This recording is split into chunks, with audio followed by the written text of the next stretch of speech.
ISQ se trouve ce soir à la baie de Beauport, au Musiparc TD, et nous avons la chance de rencontrer Bruno Pelletier.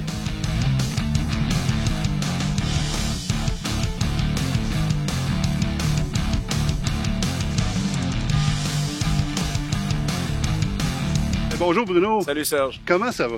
Ben moi je vais bien, je vais très très bien. Je pense que je me sens quand même chanceux quand on regarde l'environnement, là, on n'imaginait plus ça pour cet été. Là. Non, ouais. Fait que même si c'est particulier de jouer devant en face de des voitures, ben on va oui. se le dire, c'est le concept de cet été, il est particulier. On préférerait jouer à Place des Arts, au Capitole, au Palais Montcalm, au Festival d'été, mais cet été c'était plus possible. Fait que déjà d'avoir l'occasion de faire ça, pour nous, c'est un gros privilège. On est content. Ben oui, moi je trouve que ça a été une super idée. Ça vous donne la chance de sortir, vous autres, de voir votre monde, parce que veut pas, on s'ennuie de vous autres, mais vous autres, vous devez vous ennuyer de... Écoute, nous autres, notre métier, comme vous d'ailleurs, c'est un métier où il faut qu'on soit en contact avec les gens.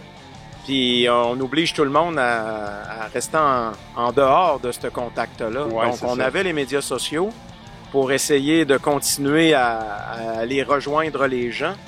Mais quand on m'a appelé pour me demander « ça te tente-tu d'aller faire ça? » Je me posais la question comment ça allait être, mais en même temps, je me suis dit « c'est une façon d'aller vers le monde. » Ben oui. Puis comment tu trouves ça? Comment tu trouves l'idée, le concept? Très honnêtement, moi, je vais être no bullshit, comme on dit. Je préfère faire des shows devant du monde que je les vois et je les sens.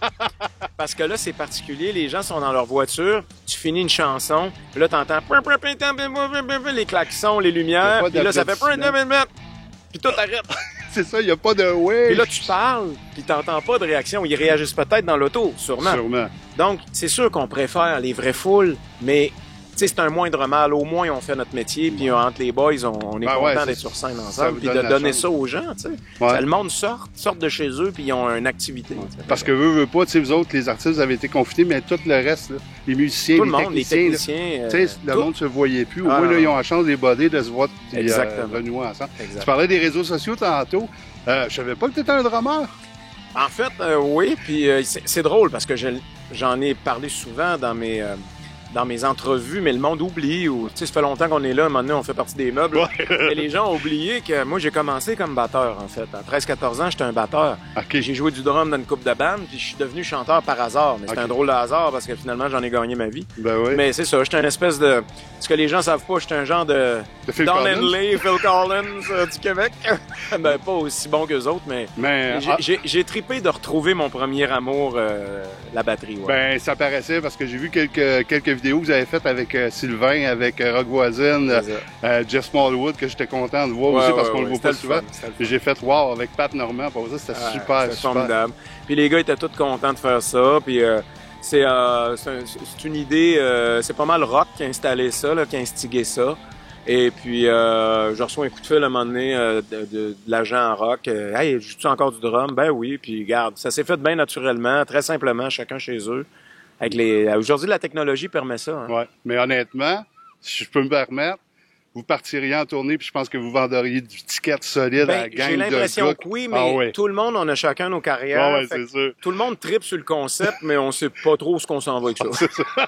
Écoute, t'as sorti un nouvel album en mars, juste avant le confinement. Je l'ai sorti en septembre l'année passée. En septembre? Mais la tournée, elle, a débuté. Elle débutait en mars. Ouais. Et puis, écoute, c'est malheureux avec le COVID puis tout ça, tout a été décalé en 2021 en espérant que ça va se passer. Parce que là, pour l'instant, ils permettent des rassemblements de 50 et moins. À un moment donné, ça va être 250 et moins peut-être. Mais tu sais, moi, là, j'ai des salles 1500, 1800, 800. Tu sais, j'ai toutes sortes de salles avec au-dessus de 500 personnes. Les tickets sont déjà vendus. Il en reste encore à vendre. Mais, mais tu sais, je veux dire, c'est des belles salles. Il y a du monde.